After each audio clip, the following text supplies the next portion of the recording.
What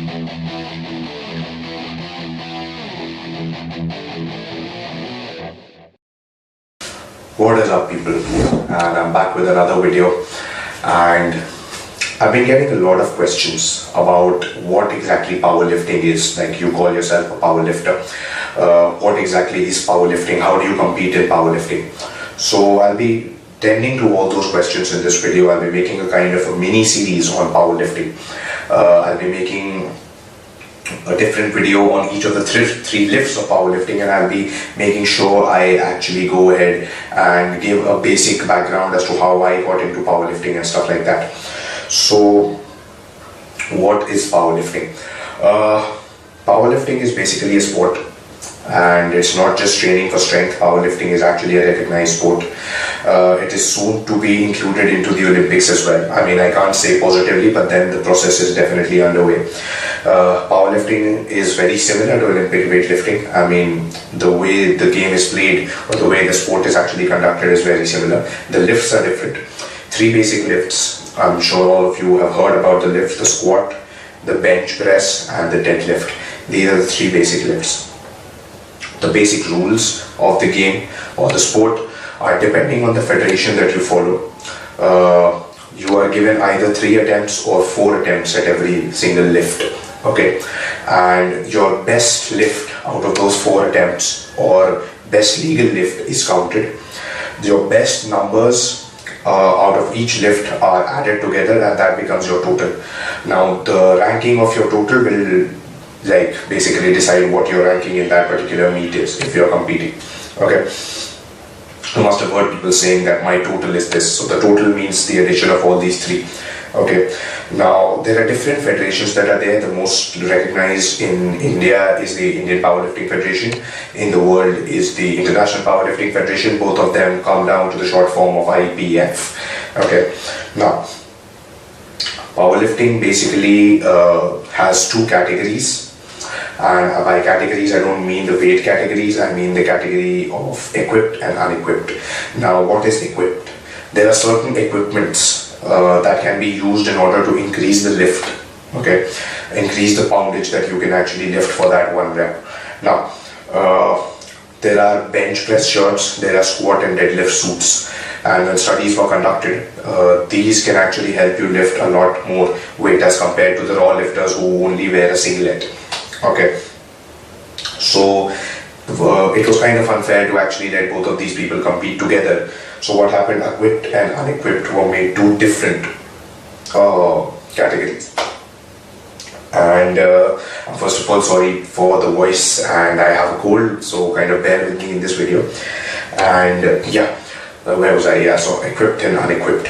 So as I already told you, now what happens is I'll just give you a basic background. When it comes to equipped, the bench shirts and the other 2 suits kind of store elastic energy. Okay, so when it comes to the squat or the bench press, the eccentric part of the movement, or the part in which you press the weight up in the bench press and rise up with the weight in the squat, that stored elastic energy helps you get a lot more push. So you can lift a lot more. The eccentric part is lacking when it comes to the deadlift, so it's not much of an advantage there.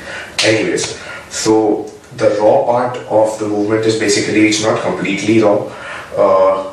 There are some equipments that can be used in both the equipped and unequipped part of weightlifting or powerlifting.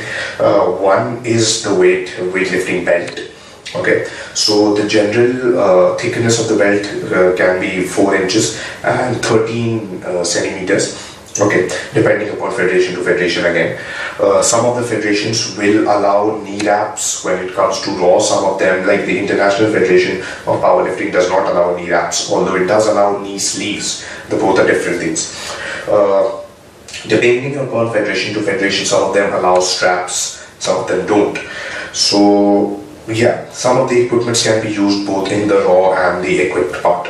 Okay, now there are individual competitions as well, individual lift competitions. Like there can be only a bench press competition where only the let's just say the specified or the niche bench pressers will go.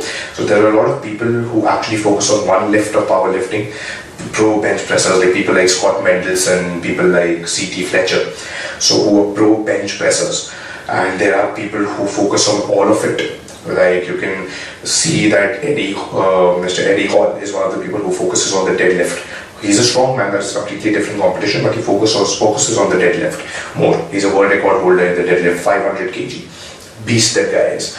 Anyway, so yeah, there are people who focus on one lift, there are people who go for every lift, so it depends. They can be individualized competitions, they can be combined competitions as well. Okay, now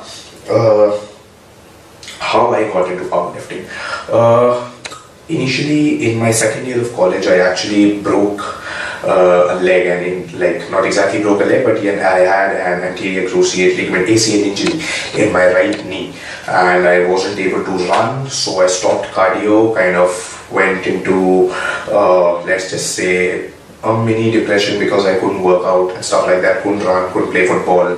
So it was during a football match, and after that I kind of got into powerlifting because I gained weight, but I didn't notice I gained a lot of strength as well. So kind of went along, read a lot on powerlifting, got hooked to the sport and the feeling of being strong. So for me, it's a very addictive feeling, being the strongest man in the room, or being the strongest man in as much of an area as I can cover, or being the strongest in any meet is something of an addictive feeling for me. Okay, so kind of moved on from the bodybuilding and just the abs show, or I'm not condemning any of that, but then I preferred the powerlifting as a sport to me. Okay, so yeah, that's it. That is about it when it comes to powerlifting. Powerlifting as a sport can be focused upon, but powerlifting training can be used in other sports as well, and is used in bodybuilding as well. Okay, because it allows you to focus on the movement, control the movement, and gain a lot of strength. And as I always say, gain in strength doesn't necessarily mean only strength. A lot of mass, a lot of quality muscle actually follows. Okay, you see powerlifters, there are some of the biggest men who are just powerlifters. Some of the best pro bodybuilders are powerlifters. Arnold Schwarzenegger was an ex-powerlifter, Ronnie Coleman was an ex-powerlifter, Stan Efferding is a powerlifter, Johnny Jackson is a powerlifter, so all of the Ben White is a powerlifter. So Mike Cohan, my idol, is a powerlifter come bodybuilder. So it's not like powerlifters cannot be bodybuilders, although the way in which we do the exercise is a lot different. If you notice, you'll see that the powerlifting, I'll get back to that on a video as well. So the squat, the bench, it's a very big difference when it comes to powerlifting and let's just say bodybuilding in the technique of the exercise. So yeah, I will be making my next video on the squat with videos followed on deadlift and bench press. I would like you to stay tuned, and I will also be making a video on if you want to compete in powerlifting, how to actually apply for it when it comes to India. And yeah, that's about it. I'll be seeing you.